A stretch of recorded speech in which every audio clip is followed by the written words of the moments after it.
अगर मैं सबसे पहले सबस्क्रिप्ट की बात करूं तो आपको ध्यान होगा कि जब मैंने एरे समझाया था तब मैंने बताया था कि सबस्क्रिप्ट हम किसको कहते हैं।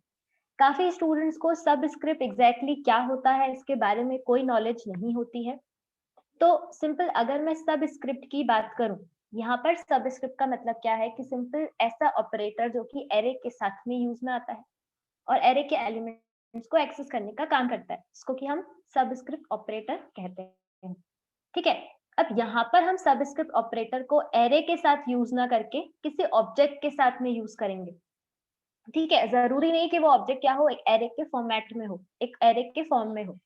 तो बेसिकली हम क्या डिस्कस करेंगे इस टॉपिक में कि हम क्या करने वाले हैं, सबस्क्रिप्ट ऑपरेटर को एक नई डेफिनेशन या एक नया कंसेप्ट प्रोवाइड करने वाले हैं। ठीक है, ये काम हम यहाँ डिस्कस करेंगे, कैसे क्या होगा देखते हैं। और प्रैक्टिकल एग्जाम में अगर होते हैं तो सिंपल ये पर्टिकुलर जो सबस्क्रिप्ट ऑपरेटर की ओवरलोडिंग है वो डेफिनेटली आएगी। ठीक है, तो स्टार्ट करते हैं आज का टॉपिक। सबसे पहले मैंने यहाँ पे पिक्सल नाम से एक क्लास क्रिएट की है। यहाँ पर मैंने एक एरे क्रिएट किया है। ठीक है, एरे के साथ डेफिनेटली जो हम ब्रैकेट्स लगाते हैं, मिडिल ब्रैकेट्स, इनको हम क्या कहते हैं, सिंपली सबस्क्रिप्ट। ठीक है, अब इस सब स्क्वायर ब्रैकेट्स जिनको कि हम बोलते हैं सिंपली, तो स्क्वायर ब्रैकेट्स ये क्या रिप्रेजेंट करता है कि एरे जो है उसमें कितने एलिमेंट्स एग्जिस्ट करते हैं, और अगर हम एरे के किसी स्पेसिफिक इंडेक्स को एक्सेस करना चाहते हैं तो भी हम सबस्क्रिप्ट ऑपरेटर को यूज करते हैं। तो यहाँ तो मैंने इस पर्टिकुलर क्लास में डेफिनेटली एक एरे क्रिएट की है। ठीक है, देन मैंने यहाँ पे क्या किया है, एक्सेप्ट फंक्शन क्रिएट किया है जो कि क्या करेगा, इस पर्टिकुलर एरे में इनपुट लेने का काम करेगा।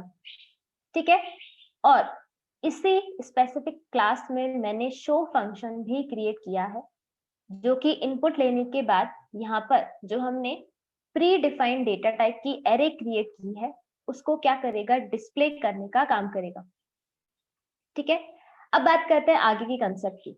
यहाँ देखें, मैंने इस प्रोग्राम में सिंपली सब स्क्रिप्ट ऑपरेटर को ओवरलोड किया है, लेकिन यहाँ ओवरलोड करते टाइम मैंने कोई एरे का नाम मेंशन नहीं किया है।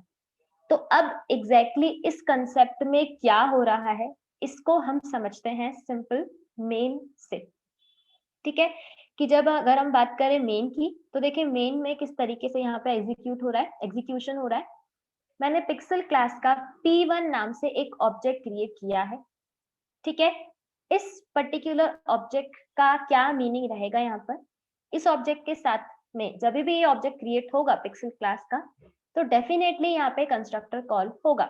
अब मैंने तो कंस्ट्रक्टर बनाया नहीं है, तो बाय डिफॉल्ट C++ आपको डिफॉल्ट कंस्ट्रक्टर प्रोवाइड करता है जो कि एग्जैक्टली क्या करेगा, क्लास के जितने भी डेटा मेंबर्स हैं उनको इनिशियलाइज करने का काम करेगा, या मैं यूं कहूं कि ऑब्जेक्ट को इनिशियलाइज करने का काम करेगा।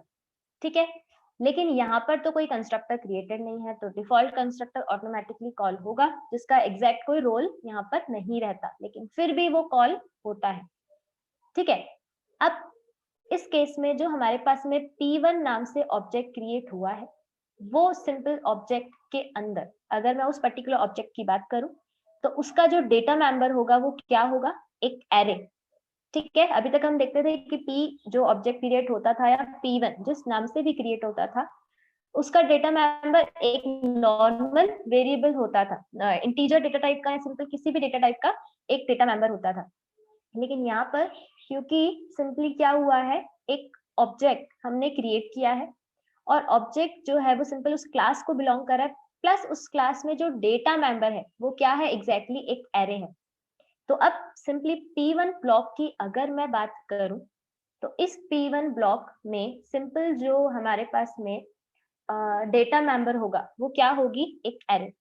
ठीक है, और एरे सिंपली इस पर्टिकुलर ब्लॉक को क्या कर रही होगी, एरे है तो पॉइंटर तो है नहीं, सिंपल ये एरे है हमारे पास में, और एरे तो हर एक इंडेक्स के साथ में यहाँ पर कोई ना कोई वैल्यू होती है। ठीक है, एरे के केस में प्लस इस एरे का एक एड्रेस भी मैंने यहाँ पे मेंशन कर रखा है 100। ठीक है, यहाँ पे P एक पॉइंटर नहीं है।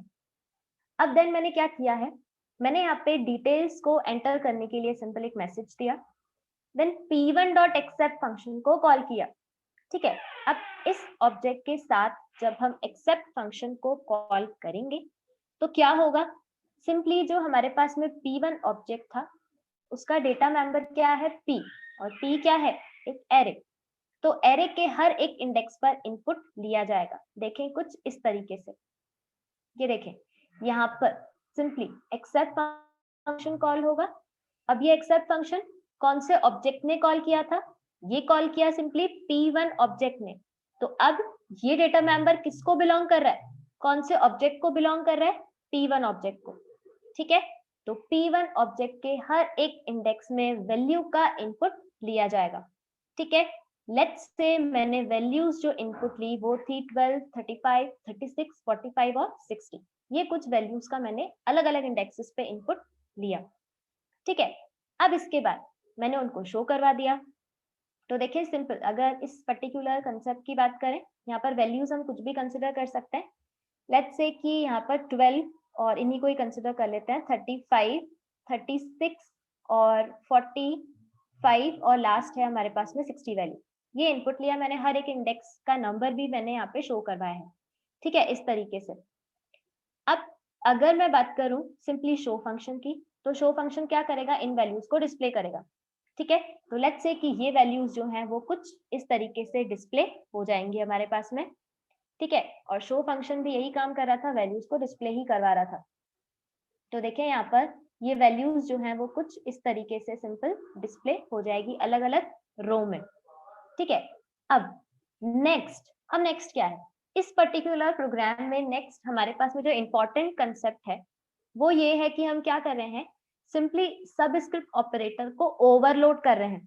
ठीक है, अब अभी तक हमने देखा था कि सबस्क्रिप्ट ऑपरेटर जो है वो सिंपल एरे के साथ ही यूज में आता है। तो डेफिनेटली मैंने यहाँ पर एरे के साथ ही यूज किया है, यहाँ तक तो आई थिंक कोई कंफ्यूजन नहीं रहेगा। लेकिन अब जब हम सबस्क्रिप्ट ऑपरेटर को ओवरलोड कर रहे हैं तो हम यहाँ पे क्या करने वाले हैं, इस ऑपरेटर को एक नई डेफिनेशन प्रोवाइड करने वाले हैं, एक नया कंसेप्ट इसके साथ में बाइंड करने वाले हैं। और वो कंसेप्ट क्या है कि इसको हम अब एरे के साथ यूज नहीं करेंगे। देखिए मैंने क्या बोला, मैं रिपीट करती हूँ। मैं इस कंसेप्ट को सिंपल इन लाइन से एक्सप्लेन करती हूँ। ये देखें, सबसे पहले मैंने यहाँ पे क्या किया है, इंडेक्स नाम से एक वेरिएबल क्रिएट किया है, इंटीजर टाइप का वेरिएबल मैंने यहाँ पे क्रिएट किया। ठीक है, और सिंपली अगर मैं बात करूं इस इंडेक्स की, ठीक है, तो मैंने इसमें इनपुट भी लिया कि यूजर कौन से इंडेक्स की वैल्यू को देखना चाहता है, कौन से इंडेक्स की वैल्यू को डिस्प्ले करवाना चाहता है। या कुछ ऐसा करने वाले हम लोग कि यहाँ पर हमने जो अलग अलग इंडेक्सेस पे वैल्यू दी है, यूजर जो इंडेक्स देगा उसके अकॉर्डिंग उस इंडेक्स की वैल्यू को हम क्या करवाने वाले हैं, शो करवाने हैं। ठीक है, तो लेट्स से यूजर ने यहाँ पर इंडेक्स नंबर जो स्पेसिफाई किया वो फर्स्ट टाइम यहाँ पे इंडेक्स नंबर दिया उसने 2। ठीक है, तो फर्स्ट टाइम इंडेक्स नंबर यहाँ पर इंडेक्स वेरिएबल में 2 असाइन हो जाएगा, न्यूमेरिक वैल्यू 2 असाइन हो जाएगी। देन उसके बाद मैंने यहाँ पे मैसेज दिया है कि मैच्ड वैल्यू इज। ठीक है, और उसके बाद मैंने देखे P1 लिखा है और P1 के साथ मैंने सब स्क्रिप्ट ऑपरेटर यूज किया है। अब आप देखें यहाँ मेन समझने वाली बात क्या है इस पूरे कंसेप्ट की, अगर मैं बात करूं तो देखिए P1 अपने आप में एक ऑब्जेक्ट ही है, वो एरे नहीं है। ये देखें P1 is a normal object, it is not an array. लेकिन तभी भी हम सब स्क्रिप्ट ऑपरेटर को कैसे किस तरीके से यूज करें, देखिए यहाँ पे मैंने सब स्क्रिप्ट लिखा और ब्रैकेट्स में मैंने क्या किया, एक वैल्यू पास की है। और ये वैल्यू क्या है, ये है एक इंडेक्स नंबर। ठीक है, इंडेक्स कौन सा, इस पर्टिकुलर ब्लॉक में जितने भी इंडेक्सेस हैं उसमें से मैंने एक इंडेक्स का इनपुट लिया। ठीक है, अभी मैं ये मान के चल रही हूँ कि मुझे यहाँ पे इंडेक्स नंबर 2 की वैल्यू चाहिए।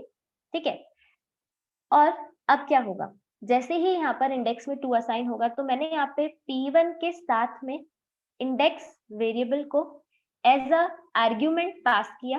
ठीक है, इसका इंटरनल मीनिंग समझा रही हूँ। सिंपल लिखते तो हम ऐसे ही है कि P1 और सबस्क्रिप्ट ऑपरेटर और सिंपल इंडेक्स, और P1 again is a normal object. ठीक है, अब इस कंसेप्ट का इंटरनल रिप्रेजेंटेशन क्या होगा कि P1 ऑब्जेक्ट जो है वो कॉल करेगा किसको, इस सबस्क्रिप्ट ऑपरेटर को, और अगेन ब्रैकेट्स में क्या पास होगा, इंडेक्स एज अ वैल्यू। यानी कि 2 जो यहाँ पे नंबर स्टोर हुआ था इंडेक्स वेरिएबल में, वो एज अ वैल्यू यहाँ पर पास होगा। ठीक है, अब बात करते हैं कि यहाँ पर हमने ये तो देख लिया कि एग्जैक्टली कॉल होगा सबस्क्रिप्ट ऑपरेटर। अब कैसे क्या इम्प्लीमेंटेशन होगा उसको समझते हैं सिंपल इस ऑपरेटर की ओवरलोडिंग से। तो देखें यहाँ पर इस ओवरलोडिंग में मैंने क्या इम्प्लीमेंटेशन किया है देखते हैं। ठीक है, सबसे पहले यहाँ पर ऑपरेटर कीवर्ड आता है, ये तो हमें पता ही है, किसी भी ऑपरेटर को ओवरलोड करते हैं देन ऑपरेटर कीवर्ड डेफिनेटली आता है। यहाँ पर ऑपरेटर का नाम कौन सा ऑपरेटर है, सबस्क्रिप्ट ऑपरेटर है। ठीक है, अब मैंने यहाँ पर सिंपली इंडेक्स नंबर की वैल्यू को क्या करने के लिए, कैच करने के लिए एक इंटीजर वेरिएबल यहाँ पे यूज किया है। ठीक है, और सिंपल ये जो ऑपरेटर फंक्शन मैंने बनाया है सबस्क्रिप्ट के लिए, उसका रिटर्न टाइप मैंने यहाँ पे मेंशन किया है इंट। तो उसका सीधा सा मतलब ये रहेगा कि इस पूरे कंसेप्ट से क्या रिटर्न होगा, इस फंक्शन से क्या रिटर्न होगा, एक इंटीजर वैल्यू। ठीक है, अब इंडेक्स नंबर जो एज अ आर्ग्यूमेंट यहाँ पर पास हुआ है, ठीक है, उसकी वैल्यू क्या है हमारे पास में, अभी हमने देखा था कि उसकी वैल्यू कितनी है 2। ठीक है, अब इस 2 सिंपली नंबर को चेक किया जाएगा किस रेंज में, ये देखें यहाँ पर इस 2 नंबर को चेक किया जाएगा, क्या 2 जो वैल्यू है यानी कि सेकंड जो वैल्यू है, सेकंड न्यूमेरिक जो वैल्यू है, ठीक है, वो क्या इस रेंज को बिलोंग करता है, क्या वो नंबर एरे के 0 इंडेक्स, यहाँ पे मैंने 0 to 4 चेक करवाया है, और 0 to 4 क्या है, ये 0 to 4 मैं चेक करवा रही हूँ। जो हमारे पास में एरे है, टोटल 5 एलिमेंट्स की एरे है, इसलिए एलिमेंट्स जो जिन जिन इंडेक्सेस पे होंगे वो इंडेक्सेस कहाँ से कहाँ तक होंगे, 0 to 4। तो इसलिए मैंने चेक करवाया है कि यूजर ने जो भी नंबर दिया है वो क्या इस 0 इंडेक्स से लेकर 4 इंडेक्स के बीच में एग्जिस्ट करता है। अगर एग्जिस्ट करता है तो मैंने क्या किया है, क्योंकि ये ऑपरेटर फंक्शन करंट ऑब्जेक्ट के साथ में कॉल हुआ था, कौन सा करंट ऑब्जेक्ट, P1 के साथ में, तो यहाँ पर जो P बिलोंग कर रहा है, ये P डेटा मेंबर जो है क्लास का, ये देखें ये P डेटा मेंबर है हमारे पास में जो कि अपने आप में एरे है। ठीक है, अब हमने क्या किया, सिंपली रिटर्न करवा दिया उस करंट ऑब्जेक्ट के डेटा मेंबर P के सिंपली इस इंडेक्स की वैल्यू जो यहाँ पर हमने एज अ आर्गुमेंट पास की थी। ठीक है, अब ये सिंपली स्टेटमेंट कब एग्जीक्यूट होगा, ये तब एग्जीक्यूट होगा जब सिंपली हमारे पास में ये इफ कंडीशन क्या होगी, ट्रू होगी। आई मीन टू से कि यहाँ पे जो सेकंड वैल्यू पास हुई यानी कि 2 एज अ न्यूमेरिक वैल्यू यहाँ पर पास हुई थी आर्ग्यूमेंट में, उसको चेक किया जाएगा क्या वो वैल्यू 0 से ज्यादा है और 4 से क्या है, कम है। ठीक है, तो अगर ये कंडीशन ट्रू है तो यहाँ पर उस इंडेक्स की वैल्यू क्या हो जाएगी, रिटर्न हो जाएगी। ठीक है, लेकिन ऐसा भी केस हो सकता है कि वो इंडेक्स जो है इस रेंज को बिलोंग ना करे, यहाँ पर जो नंबर पास हुआ है वो इस रेंज को बिलोंग ना करे, तो उस केस में एल्स पार्ट एग्जीक्यूट होगा। ठीक है, तो सबसे पहले इस इफ पार्ट को देख लेते हैं, यहाँ पर रिटर्न हुआ उस इंडेक्स की वैल्यू। ठीक है, तो एरे में ये हमारे पास में एरे थी, इस P1 ऑब्जेक्ट का डेटा मेंबर P है जो कि अपने आप में क्या है, एरे है। ठीक है, इसका मैंने सेकेंड इंडेक्स दिया था और सेकेंड इंडेक्स की वैल्यू कितनी है, 36। तो मतलब 36 जो है वो वैल्यू यहाँ पर सब्स्टिट्यूट हो जाएगी, एज अ रिजल्ट क्या हो जाएगी, सब्स्टिट्यूट हो जाएगी। हमने ऐसा पढ़ा था कि जब हम फंक्शन से वैल्यू रिटर्न करवाते हैं तो या तो किसी वेरिएबल में असाइन करवा के रिटर्न करवाएं, या फिर हम उस वैल्यू को सी आउट के थ्रू प्रिंट भी करवा सकते हैं। ऐसा सेम आपने सी में भी देखा था। ठीक है, तो यहाँ पर भी मैंने यही किया है, जो वैल्यू रिटर्न हुई उसको सी आउट के साथ डायरेक्टली प्रिंट करवा दिया। तो मैंने यहाँ पे मैसेज क्या दिया था, मैच वैल्यू इज, तो रिटर्न क्या हुआ था, वैल्यू रिटर्न हुई थी वैल्यू 36, तो इसीलिए यहाँ पे 36 आपको एज अ आंसर शो यहाँ पे शो हो जाएगा। ठीक है, अब इसी प्रोग्राम को हम एक और इनपुट के साथ भी एग्जीक्यूट करके देख लेते हैं। वो इनपुट क्या रहेगा, वापस से मैं मान के चल रही हूँ कि मैं प्रोग्राम को एग्जीक्यूट कर रही हूँ। अब अगेन मैंने यहाँ पे एक्सेप्ट कॉल किया इस P1 ऑब्जेक्ट के साथ में और देन शो करके वैल्यूज को शो किया। ठीक है, वापस से यही इनपुट दिया और वापस से यही आंसर जो है वो एज अ आउटपुट जो है हमें डिस्प्ले हो रहा है। ठीक है, अब अगर मैं यहाँ पे बात करूं इंडेक्स नंबर की, तो मैंने अब इस बार जो इंडेक्स नंबर का इनपुट लिया, ये हम मान के चलते हैं कि फर्स्ट इनपुट है हमारे पास में। ठीक है, अब मैं यहाँ पर जो सेकेंड इनपुट दे रही हूँ, लेट्स से मैंने यहाँ पे इनपुट दे दिया 21। ठीक है, 21 इस बार हमारा सेकेंड इनपुट रहेगा। ठीक है, अब इस 21 की वैल्यू जो होगी वो यहाँ पर क्या होगी, सबसे पहले रिप्लेस होगी। ठीक है, यानी कि कुछ इस तरीके से कि P1 ऑब्जेक्ट के साथ में क्या होगा, अगेन ये फर्स्ट इनपुट के लिए इस तरीके से हुआ था और ये सेकेंड टाइम के लिए कुछ इस तरीके से होगा हमारे पास में कि P1 ऑब्जेक्ट के साथ में सिंपली यहाँ पर सबस्क्रिप्ट ऑपरेटर कॉल होगा। ठीक है, और डेफिनेटली ऑपरेटर फंक्शन किसी ऑब्जेक्ट के साथ ही कॉल होता है। ये रूल्स मैं बार बार आप लोगों को इसलिए बता रही हूँ क्योंकि टेस्ट में ये रूल्स आ सकते हैं। ठीक है, और यहाँ पर इंडेक्स जो नंबर है वो अब क्या है 21। ये कुछ इस तरीके से यहाँ पर सेकेंड टाइम जो है, ठीक है, सेकेंड टाइम में कुछ इस तरीके से रिजल्ट जो वैल्यू है वो यहाँ पे कॉपी होगी। ठीक है, इंडेक्स नंबर की वैल्यू 21 से रिप्लेस हो गई और अब इस केस में सबस्क्रिप्ट जो ऑपरेटर है, ऑपरेटर फंक्शन, वो कॉल होगा। ठीक है, अब ये तो फर्स्ट टाइम की बात थी। अब सेकेंड टाइम की अगर मैं बात करूं तो आई की वैल्यू कितनी रहेगी 21। अब जो है 21 को चेक करवाया जाएगा कि क्या 21 जो है वो इस पर्टिकुलर रेंज को बिलोंग करता है, क्या 21 नंबर इस 0 नंबर से ज्यादा है और 4 नंबर से कम है। तो अब ये कंडीशन फॉल्स है क्योंकि इंडेक्स तो 0 to 4 ही है। ठीक है, अब ये मैंने इनपुट इसीलिए दिया क्योंकि जरूरी नहीं है कि यूजर को पता हो कि हमारे पास में क्लास में कितने ब्लॉक्स की या कितने मेंबर्स की एरे डिफाइंड है। या तो आप प्रॉपर मैसेज दे, ठीक है, और जरूरी नहीं है कि यूजर उसी मैसेज को फॉलो करके इनपुट दे। ठीक है, तो इसीलिए फॉर अ सेफ साइड मैंने यहाँ पे चेक करवाया है कि अगर जो नंबर है वो इस रेंज को बिलोंग ना करे तो एल्स पार्ट एग्जीक्यूट हो जाए। ठीक है, मैसेज लिखा हुआ रहे नॉट फाउंड, कि एरे में वो एलिमेंट फाउंड नहीं हुआ, एरे में वो इंडेक्स नंबर फाउंड नहीं हुआ और उसके अकॉर्डिंग वो वैल्यू फाइंड नहीं हुई। ठीक है, और देन मैंने अब इस केस में रिटर्न करवा दिया 0। अब क्योंकि इंटीजर है, या तो इंडेक्स नंबर रिटर्न होगा या फिर कोई भी 0 वैल्यू मैंने यहाँ पे रिटर्न करवा दी है। अब चाहे तो -1 भी रिटर्न करवा सकते हैं। ठीक है, तो इस केस में या तो वैल्यू रिटर्न होगी या फिर क्या रिटर्न होगा 0। तो मैंने 0 एज अ वैल्यू जो है वो रिटर्न करवा दी है। अगेन आप चाहे तो -1 भी रिटर्न करवा सकते हैं।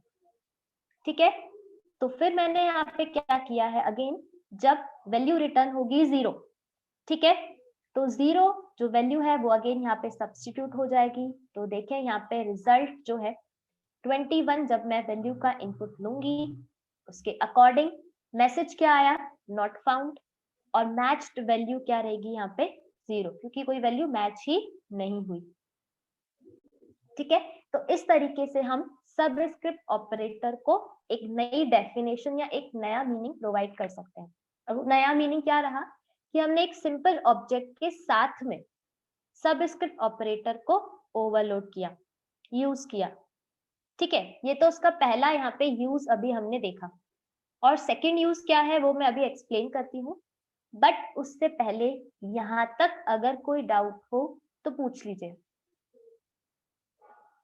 नेक्स्ट, अगर हम यहाँ पे सबस्क्रिप्ट ऑपरेटर का सेकेंड जो है वो यूज देखें कि हमने सेकेंड उसमें क्या ऐड किया, क्या फंक्शनैलिटी ऐड हो गई। ठीक है, तो यहाँ पे सेकेंड फंक्शनैलिटी ऐड ये हुई। फर्स्ट जो फंक्शनैलिटी थी वो तो ये था कि हमने ऑब्जेक्ट के साथ क्या यूज किया, सबस्क्रिप्ट ऑपरेटर को। ठीक है, तो सबस्क्रिप्ट ऑपरेटर विथ ऑब्जेक्ट जो कि अपने आप में एरे नहीं था, ये तो उसका फर्स्ट एडवांटेज या मैं यूं कहूँ कि एक यूज हो गया। सेकेंड यूज ये है कि हमने पढ़ा था कि कभी भी हम सबस्क्रिप्ट ऑपरेटर जो कि एरे के साथ में यूज करते हैं तो उसमें हम कोई वेरिएबल नहीं दे सकते। मेरे कहने का मतलब है कि मैं अगर लेट्स से कि कोई इंटीजर टाइप की एरे क्रिएट करती हूँ, ठीक है, तो ब्रैकेट्स में हम या तो एक कांस्टेंट लिख सकते हैं या मैंने बताया था कि आप मैक्रो पास कर सकते हो कुछ इस तरीके से। आप अगर मैक्रो आपने डिफाइन किया है, ठीक है, तो आप वो उसमें एज अ सबस्क्रिप्ट की वैल्यू पास कर सकते हो। लेकिन अगर मैं कोई नॉर्मल यहाँ पर वेरिएबल क्रिएट करूं, जैसे फॉर एग्जांपल मैंने यहाँ पे क्रिएट वैल्यू एक एफ नाम से क्या किया, या एक ब्लॉक नाम से, या फिर मेंबर्स नाम से, ठीक है, ब्लॉक नाम से मैंने यहाँ पे वैल्यू दे दी 5, ठीक है। और अब मैं अगर एरे को यहाँ पे क्रिएट करूं, लेट्स से मैंने यहाँ पे एरे क्रिएट की डेटा नाम से, और अब अगर मैं एफ एज अ वैल्यू मैं यूं बताऊं कि कितने एलिमेंट्स होने चाहिए, तो ये यहाँ पे क्या हो जाएगा, गलत हो जाएगा। ये देखें, यहाँ पे ये पॉसिबल नहीं है, दैट इज रॉन्ग। मैंने आपको पहले भी एक्सप्लेन किया था, ठीक है। ये गलत क्यों है, क्योंकि एरे के साथ में जब भी हम सबस्क्रिप्ट यूज करते हैं तो ये दो ही इम्प्लीमेंटेशन वैलिड है, या तो आप मैक्रो दें, ठीक है, या फिर आप क्या दें, सिंपली एक कांस्टेंट, ठीक है। और आप ये मान के चलें कि यहाँ पे मैक्रो ऑलरेडी क्रिएटेड है, और मैक्रो क्रिएट करने के लिए हम सिंपल हैश डिफाइन को यूज करते थे, ऐसा मैंने आपको बताया था, ये इस तरीके से, ठीक है। और अगर इसका डेटा टाइप देखें तो सिंपली इंटीजर डेटा टाइप रहेगा, ठीक है। लेकिन यहाँ पर ब्लॉक क्योंकि एक वेरिएबल है, तो ये इम्प्लीमेंटेशन यहाँ पर एक्सेप्टेबल नहीं है। लेकिन देखें हमने यहाँ पे क्या यूज किया, सिंपल सबस्क्रिप्ट ऑपरेटर के साथ में एक वेरिएबल की वैल्यू को यूज किया। ये देखें, ये सबस्क्रिप्ट ऑपरेटर था और हमने क्या किया, एक वेरिएबल को यहाँ पे यूज कर लिया। तो कहने का मतलब है ये यहाँ पर क्या हुए, जो दो काम हमने इंप्लीमेंट किए वो यहाँ पे सबस्क्रिप्ट ऑपरेटर के साथ में एक नई डेफिनेशन उसको प्रोवाइड कर रहे हैं, कि हमने यहाँ पे वेरिएबल एज अ आर्ग्यूमेंट हमने यूज किया, किसमें, सबस्क्रिप्ट ऑपरेटर के साथ में, विथ सबस्क्रिप्ट ऑपरेटर, ठीक है। तो ये दो एक तरीके से इसके एडवांटेजेस हो गए, ठीक है। तो यहाँ तक हमारे पास में सबस्क्रिप्ट ऑपरेटर की ओवरलोडिंग फिनिश होती है। अब और कोई डाउट हो तो पूछ सकते हैं।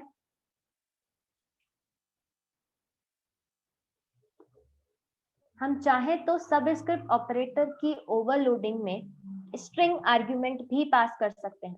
तो नेक्स्ट एग्जांपल में मैंने वही शो किया है, but I think subscript operator की ओवरलोडिंग इतनी ही सफिशिएंट रहेगी, ठीक है। देन हम नेक्स्ट कंसेप्ट पर प्रोसीड कर रहे हैं, ठीक है। नेक्स्ट प्रोग्राम वैसे मैंने बनाया हुआ है यहाँ पे कि हम नॉन न्यूमेरिक सबस्क्रिप्ट भी क्या कर सकते हैं, यूज कर सकते हैं।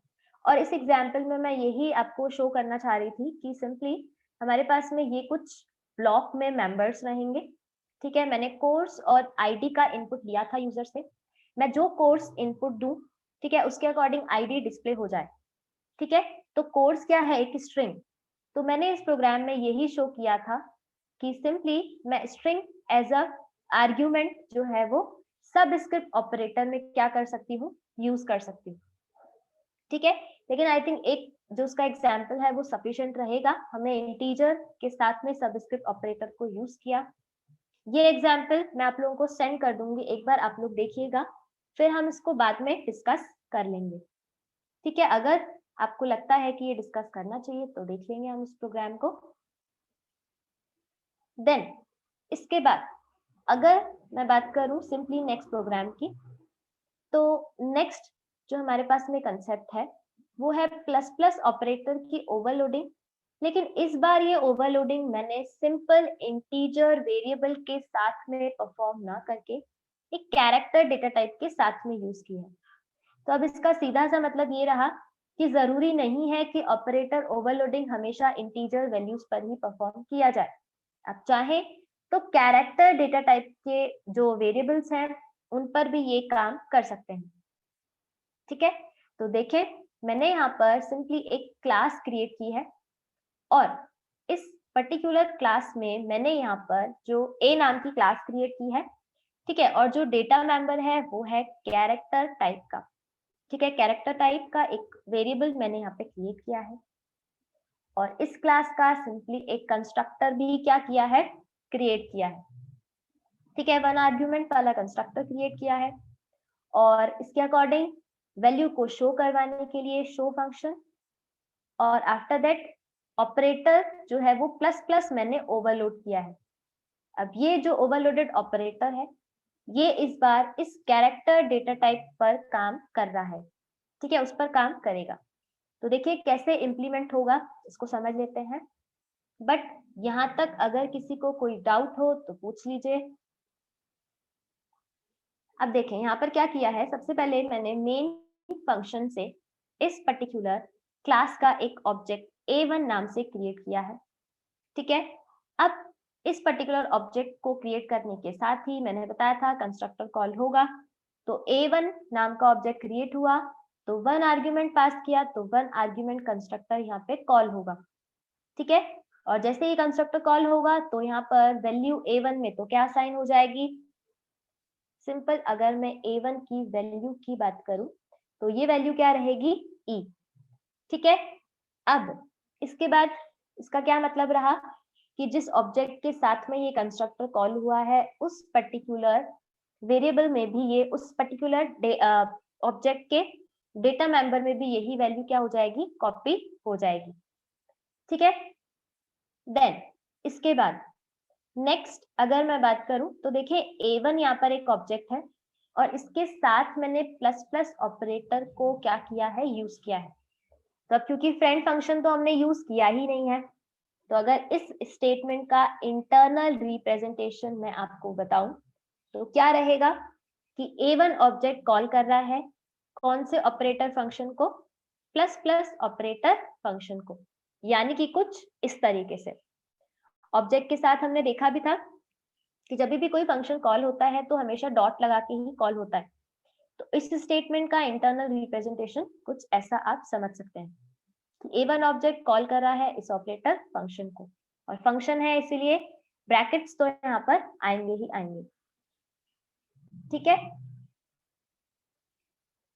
देन आगे कंटिन्यू करें तो नेक्स्ट है हमारे पास में यहाँ पर इस ऑपरेटर फंक्शन को जब कॉल करेंगे तो देखें यहाँ पर किस तरीके से कॉल होगा, plus plus operator function call हुआ, ठीक है, और कौन से ऑब्जेक्ट के साथ कॉल हुआ, A1 ऑब्जेक्ट के साथ में, ठीक है।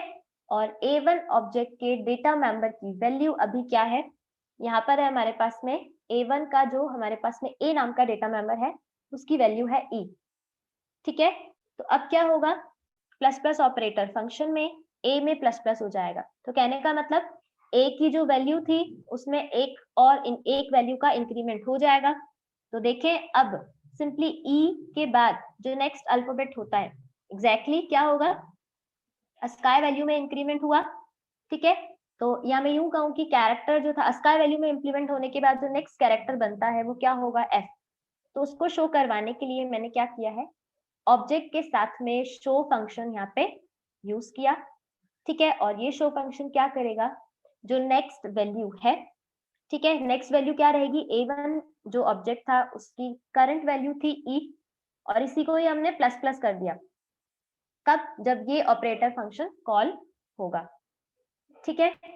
तो अब क्योंकि करंट ऑब्जेक्ट A1 है तो उसी का ही डेटा मेंबर जो है A, उसी की वैल्यू यहाँ पे यूज में आएगी, ठीक है।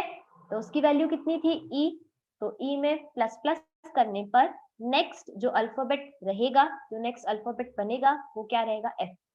तो जब हम शो फंक्शन को कॉल करेंगे तो आप देखें यहाँ पर जो रिजल्ट है वो हमें क्या डिस्प्ले होगा, value after increment is F, ठीक है। तो इस तरीके से हम यहाँ पर क्या कर सकते हैं, कैरेक्टर डेटा टाइप के साथ भी इंक्रीमेंट ऑपरेटर को यूज कर सकते हैं। ऐसा कोई जरूरी नहीं है कि आप हमेशा इंटीजर वेरिएबल के साथ ही उसको यूज करें, ठीक है। और जो ऑब्जेक्ट है वो डेफिनेटली यहाँ पर इस तरीके से हम डॉट लगा के ऑब्जेक्ट के साथ में कोई भी फंक्शन यूज कर सकते हैं, लेकिन ऑब्जेक्ट का जो डेटा मेंबर है वो है हमारे पास में कैरेक्टर। हम यहाँ पर तो हमेशा ऑब्जेक्ट के साथ ही यूज करते हैं कोई भी ऑपरेटर फंक्शन, लेकिन ऑब्जेक्ट का जो डेटा मेंबर है उसके साथ में एग्जैक्टली यहाँ पर इंक्रीमेंट परफॉर्म हुआ है। यहाँ तक कोई डाउट रह गया हो तो पूछ लीजिए मैं, बट हमने जो प्रीवियस टॉपिक पढ़ा था उसी का एक छोटा सा रिवाइज या मैं यूं कहूँ कि रिवीजन आपको बता रही हूँ कि जब हम एक ऑब्जेक्ट को दूसरे ऑब्जेक्ट में असाइन करते हैं, ठीक है, तो एग्जैक्टली क्या होता है? तो देखिए वही कंसेप्ट है कि assigning object to another object, ठीक है। अब जब हम एक ऑब्जेक्ट को दूसरे ऑब्जेक्ट में असाइन करते हैं, अच्छा, इस टॉपिक पर प्रोसीड करने से पहले आपको एक बात और बता दूं, ऑपरेटर ओवरलोडिंग में हमने जितने ऑपरेटर्स पढ़े हैं, ठीक है, उसमें से अब एक लास्ट ऑपरेटर असाइनमेंट ऑपरेटर जो है वो आपके सिलेबस में भी एडेड है, वो रिमेनिंग है। लेकिन उस ऑपरेटर की ओवरलोडिंग को डिस्कस करने से पहले हमारे पास में हम एक नया कंसेप्ट डिस्कस करने जा रहे हैं, जो कि नेक्स्ट क्लास में डिस्कस करेंगे, ठीक है। वो कंसेप्ट रहेगा कॉपी कंस्ट्रक्टर, ठीक है। तो कॉपी कंस्ट्रक्टर को समझाने से पहले सिंपल उसका जो बेस है वो मैं अभी आपको बता रही हूँ। Copy constructor we are not discussing, copy constructor क्या होता है वो हम बाद में देखेंगे, ठीक है। हम जब ऑब्जेक्ट असाइन करते हैं, हम अभी सिर्फ इतना ही डिस्कस कर रहे हैं, और कल की क्लास का टॉपिक मैंने अभी आपको बता दिया, ठीक है। तो अभी मैं अगर बात करूं कि जब हम एक ऑब्जेक्ट को दूसरे ऑब्जेक्ट में असाइन करते हैं, ठीक है, तो क्या इम्प्लीमेंटेशन होता है, वो एग्जाम्पल मैंने यहाँ पर आपको शो किया है। और आप लोगों की जानकारी के लिए एक बात और बता दूं, ऐसा कुछ हम पहले भी देख चुके हैं, जो एग्जाम्पल मैं आपको यहाँ पर शो करूंगी। तो जैसा कि मैंने बताया, एक तरीके का रिवीजन है, ठीक है। अब वो रिवीजन क्या है?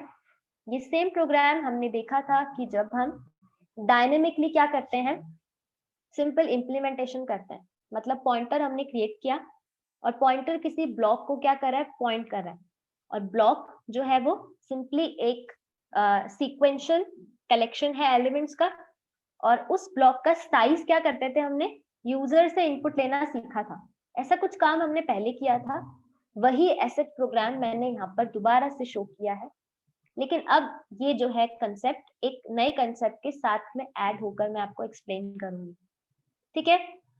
तो पहले जितना भी देखा वो एक बार हम देख रहे हैं कि देखिए अगेन मैंने यहाँ पे एरे नाम से क्लास क्रिएट की है, जिसमें दो डेटा मेंबर्स हैं, साइज, और नेक्स्ट डेटा मेंबर है पॉइंटर टाइप का इंटीजर वेरिएबल, ठीक है।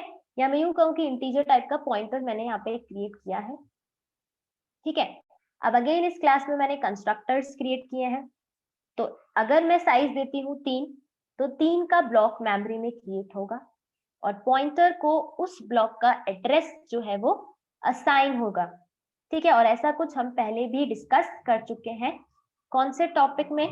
हमने देखा था program number 104, dynamic initialization of object, ठीक है, या डायनेमिक इनिशियलाइजेशन विद कंस्ट्रक्टर, ये एग्जैक्टली हमने टॉपिक डिस्कस किया था, ठीक है। यहाँ पर भी यही है कि हमने कंस्ट्रक्टर के साथ में और डायनेमिकली क्या किया है, ब्लॉक का साइज अलोकेट किया है। तो जब भी C++ में डायनेमिक वर्ड आप सुने, तो इसका सिंपल सा मीनिंग आप यही रखें कि डायनेमिक मतलब पॉइंटर के साथ हम क्या कर रहे हैं, मेमोरी का मैनिपुलेशन या मेमोरी का अलोकेशन या डिलीशन देख रहे हैं, ठीक है। किसी ऑब्जेक्ट को हम यहाँ पे डायनेमिकली मेमोरी अलोकेट नहीं कर सकते। कहाँ पर? C++ की अगर हम बात करें तो, ठीक है। देन दूसरा भी मैंने कंस्ट्रक्टर जो क्रिएट किया है, उस कंस्ट्रक्टर में वापस से मैंने साइज का इनपुट लिया है, ठीक है। यहाँ तो फिक्स कर दिया था साइज की 3 का ही ब्लॉक बनेगा, और पॉइंटर उस 3 साइज वाले ब्लॉक को क्या करेगा, उसका एड्रेस पॉइंट करेगा। यहाँ पर हम क्या कर रहे हैं कि हमारे पास में जो पॉइंटर है, ठीक है, अगर मैंने साइज दिया 10 या साइज दिया 20, तो 20 का ही ब्लॉक बनेगा, और उसी का ही एड्रेस किसमें असाइंड होगा, इस क्यू पॉइंटर वेरिएबल में। लाइकवाइज मैंने इसी प्रोग्राम में, ये सेम प्रोग्राम एग्जैक्टली कॉपी है जो हमने प्रोग्राम नंबर देखा था 104, यानी कि डायनेमिक इनिशियलाइजेशन यूजिंग कंस्ट्रक्टर, ठीक है। देन मैंने डिस्प्ले फंक्शन कॉल किया, जो कि क्या करेगा, क्योंकि यहाँ पर एक क्यू एग्जैक्टली एरे की तरह हम ट्रीट कर रहे हैं, तो एरे के साथ में हम डेफिनेटली क्या यूज करते हैं, सबस्क्रिप्ट, वैसे ही पॉइंटर एरे की तरह हम ट्रीट कर रहे हैं, तो यहाँ पर हमने सबस्क्रिप्ट में क्या यूज किया, इंडेक्स वैल्यू। कब? अगर हम मेंबर्स के जो एलिमेंट्स है उनकी वैल्यू को डिस्प्ले करवाना चाहते हैं, ठीक है।